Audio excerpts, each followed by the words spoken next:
ಇವತ್ತು ಬೆಳಗ್ಗೆ ವಾಂಗಿಬಾತ್ ಮಾಡ್ಕೊಳ್ಳೋಣ ಅಂತ ಅಂದ್ಬಿಟ್ಟು ಅನ್ನ ರೆಡಿ ಮಾಡಿಟ್ಕೊಂಡು ಗೊಜ್ಜು ರೆಡಿ ಮಾಡ್ಕೊಳ್ಳೋಣ ಅಂತ ತಯಾರಿ ಮಾಡ್ತಾ ಇದ್ದೀನಿ. ಇಲ್ಲಿ ಒಂದು 3 ಬದನೆಕಾಯಿ ತೊಗೊಂಡು ಹಚ್ಚಿ ನೀರಲ್ಲಿ ಹಾಕಿಟ್ಕೊತಾ ಇದ್ದೀನಿ. ನೀರಲ್ಲಿ ಹಾಕಲಿಲ್ಲ ಅಂದ್ರೆ ಅದು ಕಲರ್ ಚೇಂಜ್ ಆಗೋಗುತ್ತೆ.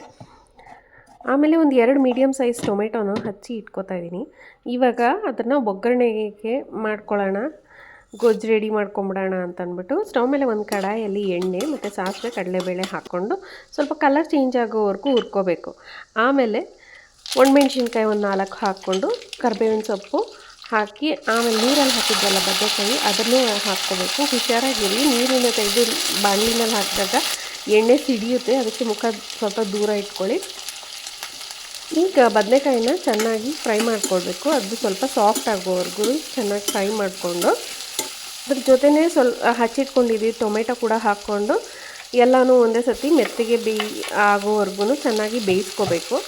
ಬೇಯಿಸೋ ಸಮಯದಲ್ಲಿ ನೀರೇನು ಹಾಕ್ಕೋಬೇಡಿ, ಟೊಮೆಟೊನೂ ಹಾಕ್ಕೊಂಡಿರ್ತೀವಲ್ವ, ಟೊಮೆಟೊಲ್ಲೂ ನೀರಿನಂಶ ಇರುತ್ತೆ ಮತ್ತು ಬದನೆಕಾಯಲ್ಲೂ ನೀರಿನಂಶ ಇರೋದ್ರಿಂದ ಅದು ಅದರಲ್ಲೇ ಬೆಂದೋಗುತ್ತೆ. ಆಮೇಲೆ ಸ್ಪೂನಲ್ಲಿ ನೀವು ಇಸ್ಕಿ ನೋಡಿದಾಗ ಅದು ಸಾಫ್ಟಾಗಿ ಬೆಂದಿರಬೇಕು. ಆ ಟೈಮಲ್ಲಿ ಇವಾಗ ನಾನು ಈಗ ಇಂಗು, ಉಪ್ಪು, ಅರಿಶಿನ, ರುಚಿಗಾಗುವಷ್ಟು ಬೆಲ್ಲ ಮತ್ತು ವಾಂಗಿಬಾತ್ ಪುಡಿ ಇದು ಮನೆಯಲ್ಲೇ ಮಾಡಿರೋ ವಾಂಗಿಬಾತ್ ಪುಡಿ ಅದನ್ನು ಹಾಕ್ಕೊಂಡು ಚೆನ್ನಾಗಿ ಮಿಕ್ಸ್ ಮಾಡಿಕೊಂಡು ಮತ್ತು ನಮ್ಮ ಗೊಜ್ಜಿಗೆ ಅಳತೆಗೆ ಎಷ್ಟು ಬೇಕೋ ಅಷ್ಟು ಒಂದು ಅರ್ಧ ಗ್ಲಾಸ್ ಇಲ್ಲಿ ನೀರು ಹಾಕಿದ್ದೀನಿ ನಾನು.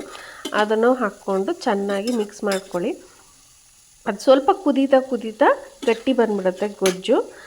ಆಮೇಲೆ ಅದು ಸೈಡಲ್ಲೆಲ್ಲ ಎಣ್ಣೆ ಬಿಟ್ಕೊಳ್ಳುತ್ತೆ ನೋಡಿ, ಆಗ ಗೊಜ್ಜು ರೆಡಿಯಾಗಿದೆ ಅಂತ.